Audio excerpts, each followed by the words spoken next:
Welcome to the Art of Conscious Living. Today my guest is Άντριου Πέντρο. He's the author of Remembering the Light.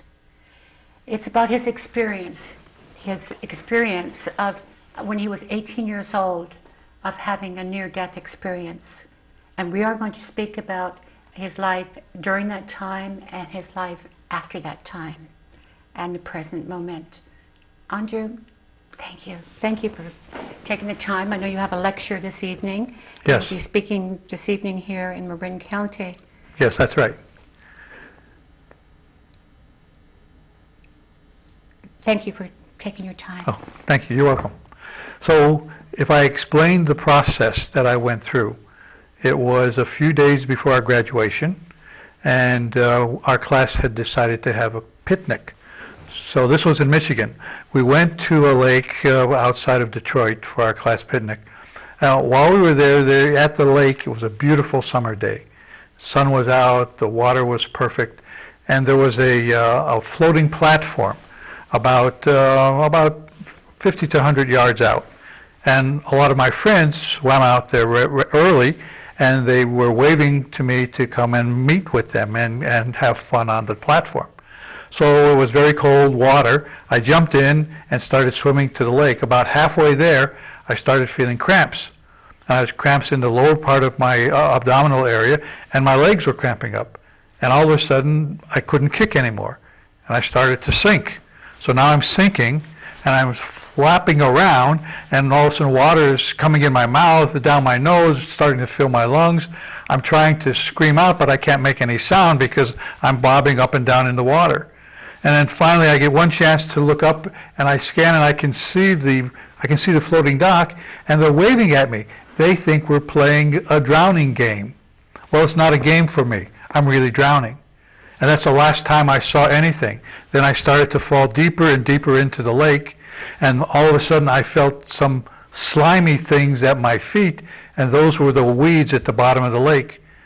By this time it was so dark I couldn't see, and I sank into the bottom of the lake, filled with muck and mud, and I was in a sitting position when I hit bottom. So I used my hands to try to push myself up, and they got stuck. Now I'm there, stuck in the bottom of the lake, freezing cold water, because it's Michigan and it's June, just the beginning of the season, and I'm shaking from the frigid water so bad that I can't control anything, and all of a sudden I hear a voice in my head, and the voice says, "Andy, stop for just a minute. You need to rest."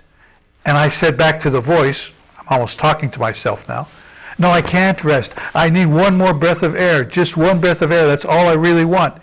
And the voice says, "If you just stop for a minute, you can then continue on with the struggle."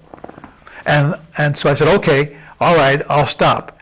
And the minute I said, "Okay, I'll stop," I popped out of my body, and I went into a tunnel. As I entered the tunnel, I turned around to look back, and I could see my body stuck in the mud at the bottom of the lake. And I wondered, how could that be? Because I'm not there. I'm here in this tunnel.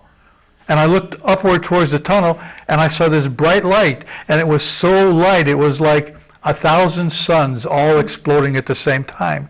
And I remember saying, that should be burning my retinas out. But it was so bright, I didn't even blink. I could just look at it, and it drew me in like a gentle magnet, pulling me down the tunnel. And as I got about halfway down the tunnel from where the light was, I immediately popped into a big giant sphere. It was about the size of our high school gymnasium. And I'm hovering in the sphere, in the center of the sphere, with a light next to me, and all around, in every direction, top, bottom, right, left, were motion pictures of me, of my life and my lives, and all the things that went on through years and years of living. And every time I would focus on one, I would actually feel myself drawn into it. And I was reliving it then. But it was different than living it the first time, because not only did I know what I was doing, but I could feel the feelings of everyone I was interacting with. And this went on for what seemed like hours. And then all of a sudden I popped out back into the tunnel again. and now I'm being absorbed by the light. And the light says three things to me. The light says, Andy, don't be afraid. Andy, I love you. Andy, we love you. And when the light said, Andy, we love you to me, surrounding the light are countless billions of other lights. And I knew them all. And I said to myself, it's so good to be home, because I knew that I was home. That's where I belong. Well, I'd like to speak to you about your feelings, your emotions. Did you have any type of emotional attachment to what was happening, or any kind of fear, or any kind of hesitation, or any kind of emotions whatsoever as you were going through this tunnel, and as you were, as they say, watching your life flash before you on all these screens? It was interesting. It's an interesting question, because there was absolutely no fear or apprehension. From the moment I popped out of my body, going down the tunnel, into the sphere and then into the light again, there was a feeling of overwhelming, unconditional love. I felt so loved by everything and everyone that I've struggled for over 50 years now trying to find the right words in the English language to explain the level and depth of love that I was consumed with. And there are none. Okay? Well, let's try to define it. Sure. I've had experiences several times in my life where they call it nirvana or bliss state. And it happens spontaneously. Once it happened when I was in Greece, and once I was in Germany. And I got off a trolley in Germany, and as soon as my foot hit the pavement, I was snapped into this vortex of this incredible love, this incredible unconditional love that was so profound, and it was very vast. There was no limitations to it. It was boundless, and it was unlike any kind of rapture or any kind of love that I've ever experienced. It was so without any type of feeling to it, or any kind of defining that it was this or that. It was cold, or it was hot, or it was feeling good, or it was feeling lukewarm. It was just so, it was beyond all of that. So it was like golden rays of energy that were pulsating through my whole being, and I was merged with it, and it was merged with me at the same time. So I've heard this being described, and I'm getting a sense that this experience is very similar to what you experienced, that there is no human words to describe it. That's right. I can just come up with analogies. So listening to what you just said is very close to what I felt, because it really is an overwhelming feeling. And it's a feeling of being loved to the extent that there is no comparison. It's not like, oh, it was really a great feeling of love or a lesser feeling of love. There are no adjectives to describe the unconditional love that I felt, because it was all encompassing. My vibrations, my body vibrations, my soul vibrations, the Andy vibrations blended in with the unconditional love and the light, and we became one. So it was so obvious to me that I had gone back home where I came from, and I came from unconditional love. And now I can remember what it was like when I was in three-dimensional space here on Earth, not having unconditional love, but having love of various types. Comparing that to the love that I felt in the light would be like if I held up a match and I lit a match, and then right next to me was the sun, and I say, this is the best love I ever had on Earth compared to the whole sun. Well, there is no comparison. They're both heat. One is a little match, and one is the sun of the universe. Could one say that you were merging back to this place of an organic sense of unconditional love? Yeah. You were returning back to what was innately there within you, but when you were, before you had the death experience, the near-death experience, you were not connected to it. You were not aware of it. Correct. I was searching for it. Ah. I spent a lot of time in my teens. I was a very religious person, and I was looking for a specific religion to give me the answers that I was searching for as a young child even. I was always searching for oneness. I didn't believe in separation. I didn't believe in... I grew up during World War II, when there was a lot of anger and hatred around the world for all kinds of things. And I was 4 or 5 years old trying to talk to my parents, and I'd say, I don't feel this anger and hatred for these other people because we're all one. And they didn't understand what I was talking about and thought I was crazy. So they told me to quit talking that way, that wasn't right. Was this before you were speaking that way before? Yes, this was like 4 or 5 years old. Oh, okay. This is before I even went to school as a young child, because I would have visions of the light, of living in a world where everyone loved and accepted each other. We weren't all the same. I'm not saying that everybody's the same. Even in the light, all the pieces of the light aren't the same. We're all different individuals, but we come together as one. Mm. And when you put us all together, put all the lights in the universe together, we're all one as one light.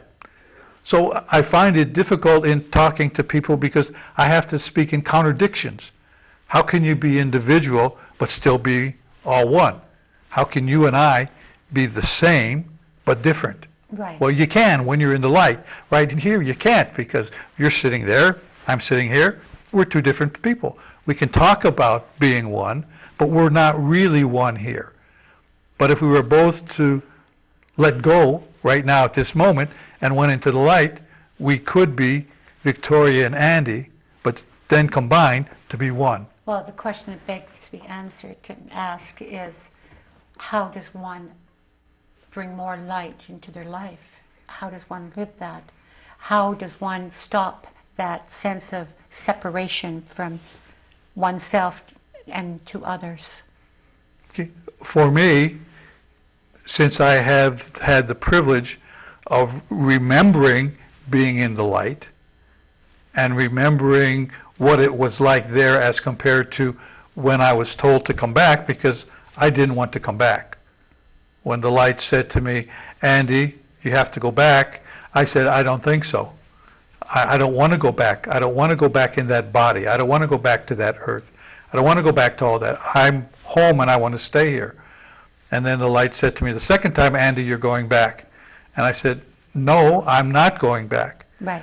And then they said the third time, you're going back. And by the time I heard the K in the word back, I was stuffed back into my body, which by this time was found at the bottom of the lake, dragged up onto the beach, and my friends were on top of me pushing the water out of my lungs. And now I'm coughing the water out of my lungs. I never lost consciousness in the entire episode. I never lost consciousness. I was aware of everything. And when I was aware that I was back in my body, the pain of being back in my body was horrendous. And I started to cry. And they thought I was crying because of the pain. But I was crying because I lost the light.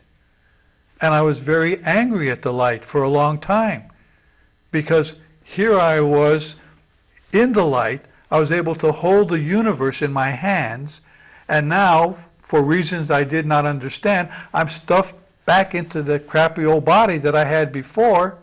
And I got to go through all this stuff being back on Earth again. That didn't make sense to me. I wanted to be back in the light. So how long did you actually leave your body? Probably somewhere between 10 and 15 minutes. Okay. Because it took them a while to find my body because it was stuck in the weeds at the bottom of the lake. Mm. So they finally jumped off of the platform, and my friends found my body and dragged it back. Were you pronounced dead, or were you breathing? No, I wasn't breathing. You were not breathing? I was not breathing when they got me out, and back in those days they didn't have mouth to mouth. It was turn over and push on your lungs with my head turned, and then when I popped back into my body, then I immediately started coughing out the water from my lungs. Mm. So returning back to the question of how to work with the light. Yes. And this feeling of separateness to others that a lot of us would subscribe to. Yeah. Well, What do you do with this? How has this helped you in your life now to understand of this unconditional love and this light? because when I was in the light and I was observing all of my activities, all of my life activities, when I was in the light observing them, there was not judgment. There was no good or bad. There wasn't good or evil. There wasn't right or wrong. They were just things that were done, choices made, that were either choices that fostered love and kindness and joy, or choices that fostered fear and hatred. And when you're in the light and you're looking at that, it's different than looking at it now. In this world, when I look at some atrocities, I feel really bad about that. And it's a different type of feeling when you're in the light.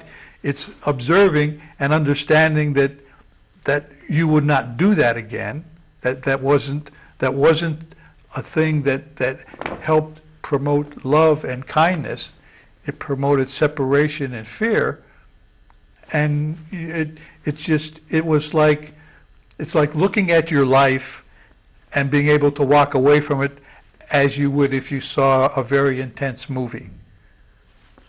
When I see movies, I really get into it to the point where sometimes I'm living the movie for those few minutes. Mm-hmm. And then all of a sudden the movie's over and I walk out. Well, I know it's a movie, okay? All the emotions that I had while I was watching it were still there, but when the movie's over, I know that it's not real, it was a movie. I'm getting a sense of what you experienced is perhaps an experiential. It was a feeling of being totally immersed in the experience, and this experience was of this unconditional bliss of love.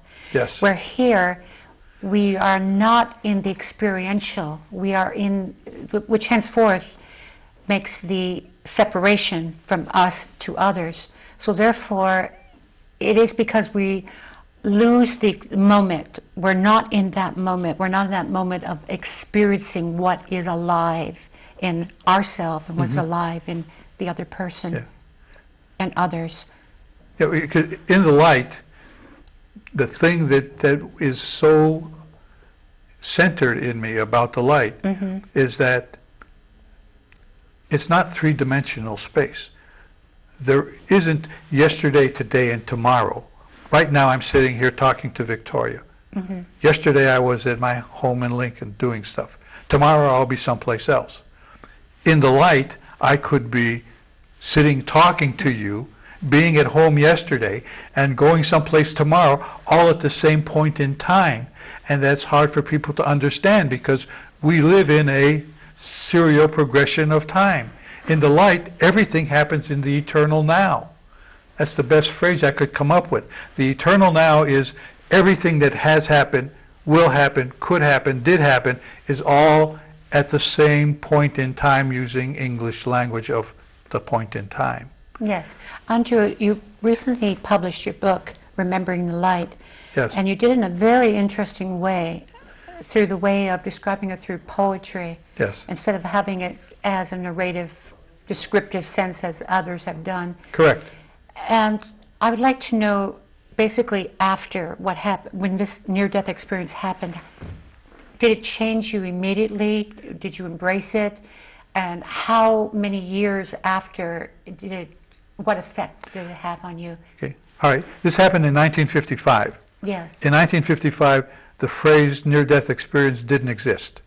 Nobody even knew what that meant, what that was. Mm-hmm. So, first of all, here I am, a religious person who has experienced something that would be spiritual, if not religious. My personal problem was that none of my religious experiences were there. I was with the light. There was no judgment, there was no hell, there was no good and bad, there was no big tally in the sky.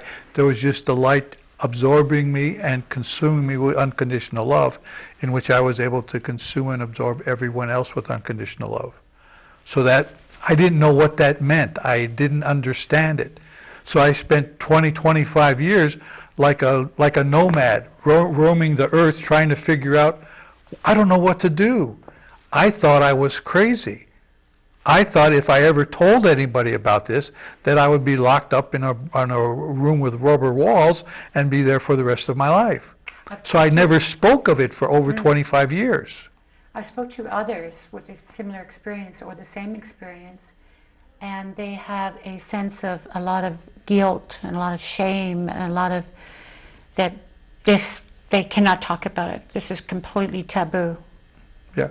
See, I had a similar thing at that time while I was going through it, because mine was fear-based. I thought if I tell anybody about this and they find out, somebody's going to get a hold of me and say, you're crazy, you can't have, that doesn't make sense, it's against everything that you ever experienced before you had that near-death experience, okay? So we're going to put you away. So in order to do that, I said, well, I'm searching. I got to find out. I became a fanatic. I picked up every book I could read on anything that was spiritual to try to see if it made sense. I investigated all various religions. I went into the seminary. I was going to be a priest, but I left a year before my vows because that couldn't do it. I still didn't know what to do. So then I went and did just the opposite, and I joined the Marine Corps, and I went away for years in the Marine Corps searching for something that I didn't know what it was. Searching, always searching, never finding anything. Always distressed until some 20, 25 years later, I pick up this book called, by Raymond Moody, Life After Life. And I don't even know, I just picked it up on a business trip. I grabbed it for some reason, I know not why, put it in my suitcase. When I got home, I opened it up and I started reading it. And I read it, the whole book, by 4 o'clock in the morning. I didn't do anything. As I'm reading it, I started to cry because I realized I'm not crazy. That what I experienced is real. It was real for hundreds of people identified in the book. It was real for me. So now finally, what does all this mean? So now I can go back and relive it knowing that I'm not crazy. I know it may sound silly to anybody listening to me, but when you believe that you're crazy, it has a really bad effect on your life. You're making choices that don't make sense because you don't know what you're doing. At what point in time in your life did you come across this book and start the process of acceptance? It was about, I was like in my 30s, mid-30s. Okay. So I read that, and then now I really started searching for things. Now I really started reading spiritual-oriented things. I'm looking for answers. What I didn't realize was I had the answers. They were in my remembrances of the light. And then a strange thing happened to me that I haven't heard happen to anybody else with a near-death experience, is that I started waking up in the middle of the night, about 2 o'clock in the morning, with these words and images spinning around in my head over and over again, over and over again. Separation, separation, separation. Oh, vibrations, vibrations, vibrations. Love, love, love, joy. And I couldn't fall asleep. And so I would get up, go to the den, turn the light on, grab a pen and pencil. I was very quiet, so I wouldn't wake anybody else up in the house. And for an hour, I would write down a poem. And after an hour, I'd finish it, go back to bed, wake up a few hours later, pick it up and say, that's not bad. I wonder who did that. Because I didn't really remember writing it. I knew that I wrote it, but if you were to ask me right now, Andy, write a poem, I couldn't do roses are red, violets are blue. I'm not a writer. So I finally realized that I wasn't writing the poem. The poems were an attempt from the light to allow me to find another way to explain what I felt in the light, to describe unconditional love through poetry, so that others could have some glimpse into the light that I had. Well, this is a perfect moment for you to read one of your favorite poems from your book, Remembering the Light. Okay. Yes, I just happen to have it here. Yes, you do. Remembering the Light. Okay, the poem is, let me see, okay. It comes from chapter 2, which is called Remembering Eternity. So let me just briefly read the introduction to it. Yes. It's called prosody because every one of my poems has a prose introduction to it, so that you just don't jump into the poetry. You have some idea of what it's about. So this says, remembering eternity. In the light, everything was strange, but at the same time, it was recognizable. I began to remember the exact details of everything as it burst into my awareness.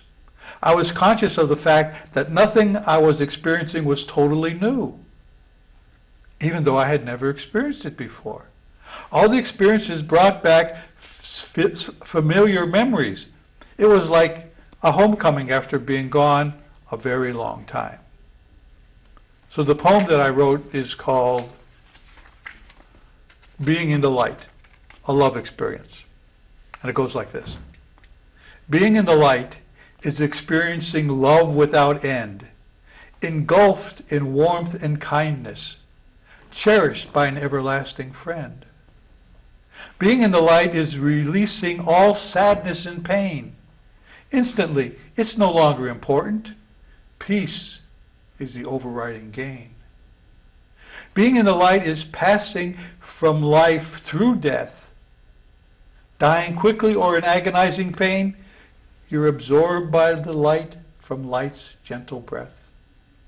Being in the light is floating in a tunnel of darkness, seeing the bright light of creation ahead, embraced by the light's love ever joyous. Being in the light is seeing life as simple choices, judged as neither good nor bad, acknowledged by heavenly voices. Being in the light is liberating for the timid and the coy. Discords of recent lifetimes are replaced with supernatural joy. Being in the light is realizing that life is worthy, being one with the universe, illuminated in celestial ecstasy. Being in the light is not limited by dimensions 3, being everywhere at the speed of thought, mind, body, and soul completely free.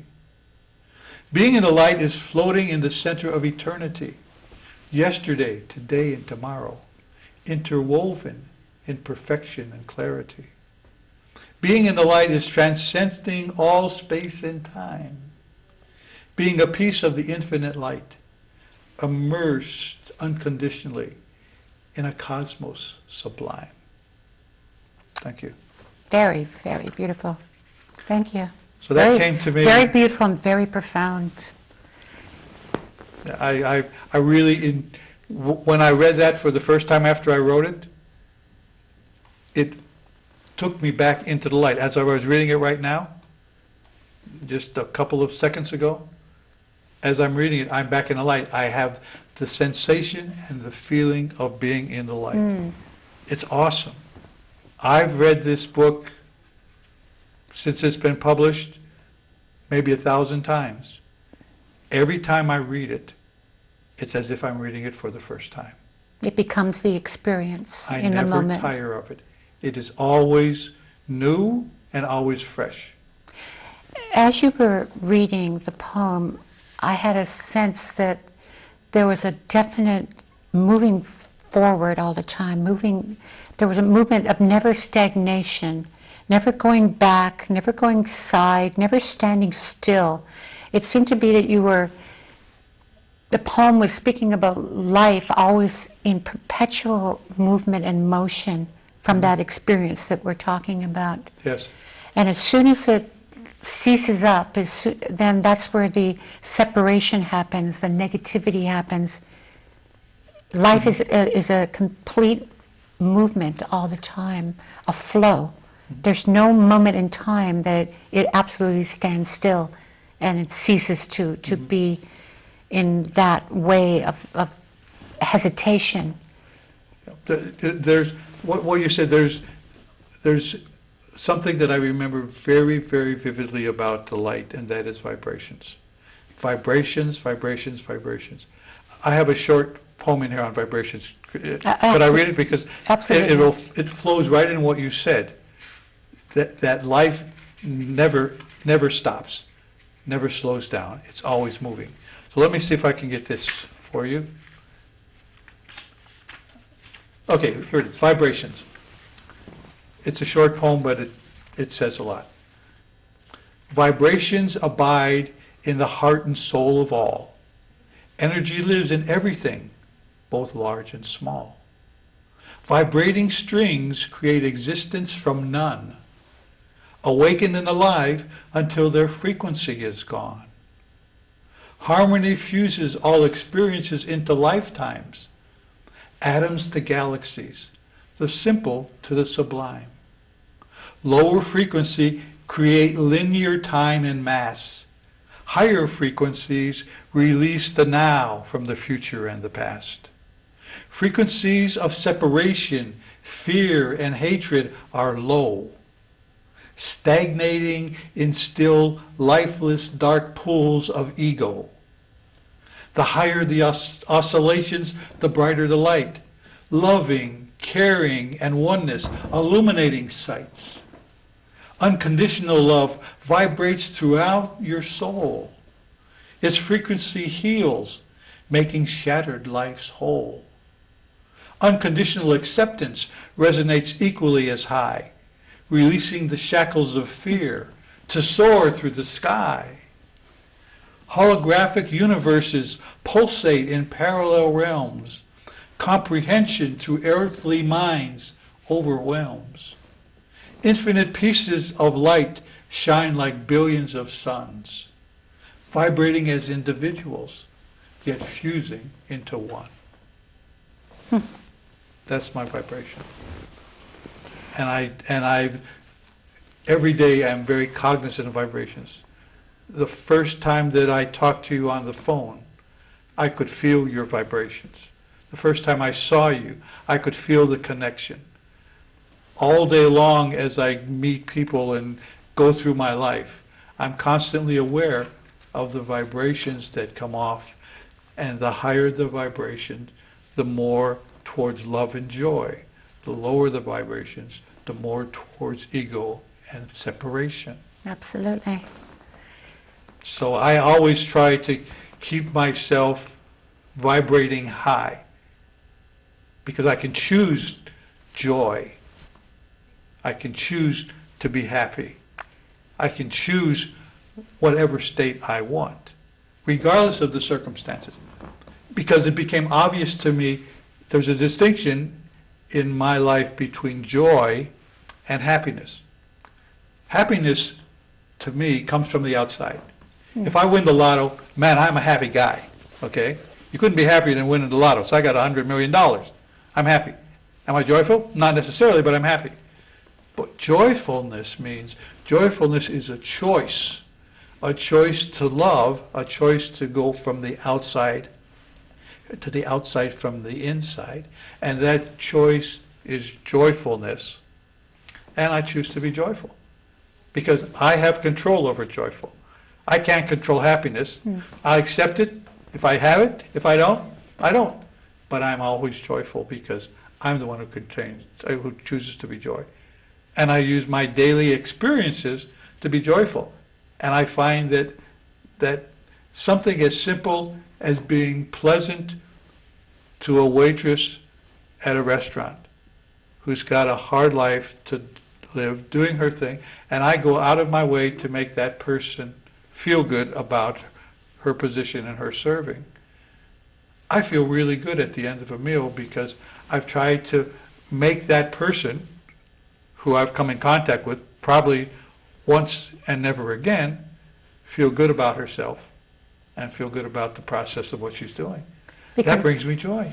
Because in the process of energy and unconditional love, you're contributing. You're not extracting or detracting or subtracting from the experience. You're contributing to it.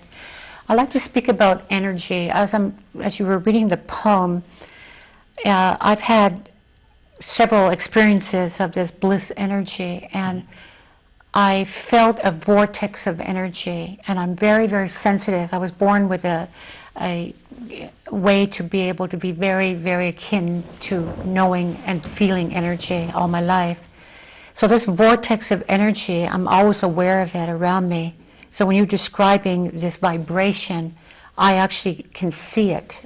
So one rhythm is going one way at a certain speed, the next is going another way, and it goes completely high above me and very much below me and all around me. And I see that with everybody has that. It's a vortex of energy.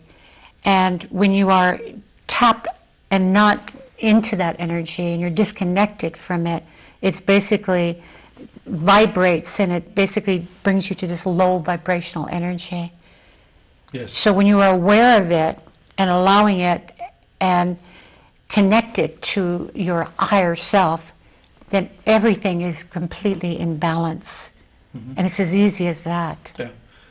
There's an alignment of effortlessness to it. You know, I woke up one night with this thought running through me of saying, who am I? Who am I? Who am I? And I got up and I wrote a poem about who I am. Okay? And I found out that who I am is, I am the silent space existing between my thoughts. That's the opening line of the poem. And I thought about that for a long time. Who am I really? Andy Petro, who are you? And when I find that spot, that space in between my thoughts, I go there. And there's where the energy is. And there's where the unconditional love is. And there is where my connection to the light is. Mm. So it doesn't, I'm doing it right now as I'm talking to you. I'm talking to you and I understand what's going on, but I'm able to slip into that silent space between my thoughts where the vibrational energy keeps reinforcing me and reinvigorates me. For others who are not familiar with doing this practice, this way of living, this way of beingness, what would you suggest to them? How do they become aware of this sacred silence that we're speaking about? Yeah. For me, it's been a journey.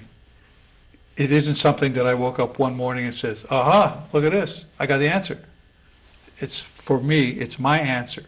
But it took years of meditation, years of looking for the silence, years of just unconditional loving, of unconditional doing, of being nice to this person without any regard of being nice back or having any expectation.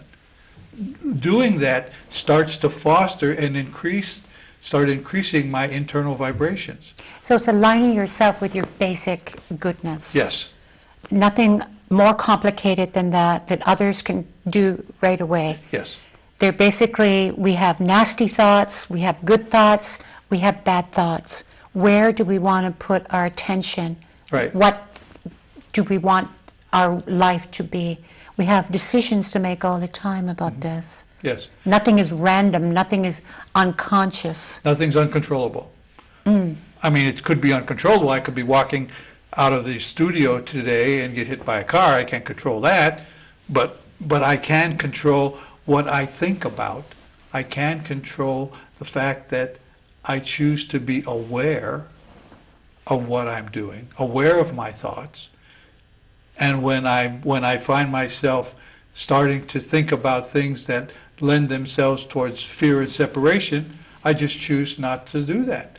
It's not good or bad, it's just a choice that doesn't do anything for me. So you're training the mind, basically. Yes. And over the period of time, the more you keep training your mind, the more that you will become like that. Yeah, I've been doing this consciously, focusing on awareness, being aware of what am I thinking, what am I doing. And I'm never from the judgmental side. When I was very religious and everything was black or white and judgmental, that didn't do anything for me. So therefore that didn't work for me. If it doesn't work for you, don't do it. If it works for somebody else, that's fine. It didn't work for me. What works for me is the ability on my own, without any input from anybody else, I know what's right and what's not. I know what's loving and what isn't. I know what to say to you to help you feel good about yourself without expecting anything back in return. And the more often I do it, the less I expect back in return. With low expectations or no expectations, it's freeing.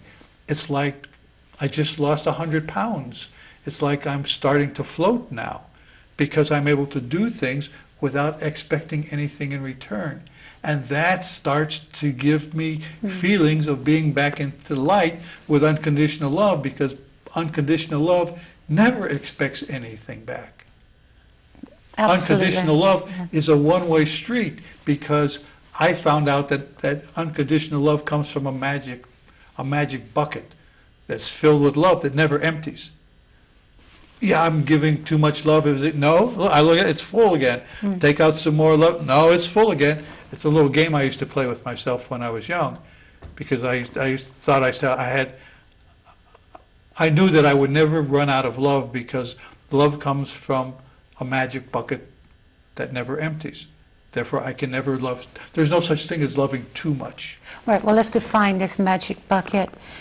It is about the more unconditional love you're giving, the more that you're receiving back in the most effortless way. Yes. They say that it's the giver.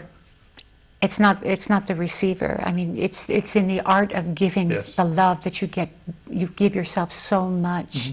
And that freedom that you're talking about, that is where the answers are. That's where all the release of all the negativity and all the grasping and all of the lower vibrational energies lie once you do that. I did another exercise too a number of years ago. I found this really very freeing. I found that from time to time I would think about someone in my past who at the time I judged as that person did me wrong, someone who hurt me, someone who cost me a lot of money, someone who in my evaluation wasn't a very nice person and wasn't, I thought he was a friend, but that friend turned his back on me, and I suffered from it. So one morning I got up thinking about this one person, and all of a sudden something hit. I said, stop. There was a voice inside me that said, Andy, why are you thinking about all the negative things that person did and how angry you are? Why don't you just let go? Why don't you just release it? Why don't you just unconditionally love him? I'm not saying he's going to be my very best friend. I'm going to call him up tomorrow. That's not what I'm talking about. I'm talking about unconditionally loving him in myself, so that when I think of him again, there's no negative energy connected to it. You see? When I think of him again, I think of him in an unconditional loving way, without any expectations. And therefore, what was causing negative energy for me now is producing positive energy, because I'm able to love him unconditionally. So then I said, what a great idea. So I sat down that morning and mentally went through all the people that I had anything against for what I thought they did or did not do to me. And I accepted them for what they were. If there was anything to forgive, I forgave everything. And I just decided that from now on, I will not harbor any angst or hatred or retribution of anybody who did anything to me. I let it go. And it's freeing. Absolutely. It is truly, truly freeing. I have an understanding of that from a perspective that there is a difference between the person and the actual experience. So I like to see and really look at that and really own that and really feel that from that way. It's the action, the experience of what they did is one thing, but the actual person is another story. So I give as much love and compassion to that person, and I look at the action of what happened, and I don't see it as negative or positive. It was just an action. It was not good or bad. There's no favoritism to it. So when I do this, separation of knowing the experience and the person, everything becomes very effortless then. Yes. And I can able to say, okay, this experience was this experience. I experienced it. It was an experiential energy, and let it be. And I hold no negativity to that person, because that person perhaps needed that experience. I perhaps needed that experience for my further growth. So there's no time and place where I say, well, that is bad, this is good. That's henceforth where the separation is. That's the basis for separation. Yes. One of the basis. Yeah. So my accepting of this person, unconditionally loving this person, the person, never judging or condoning the action. The action is just an action. It's in the light. They are neither good nor bad. They are just actions that cause either, the result of which is a love and growing and positive vibrations, or a fear negative vibration. Okay? But they just are. There's no judgment to be made on them. They just are, and let them go, and I pour my unconditional love to the person that was connected to it. So you're absolutely right. It would help anyone who's listening to what we're saying to separate the person from the act. The act is the act. The person is a piece of you. We are all one. All our personhoods come from the same source of light. So we're all one.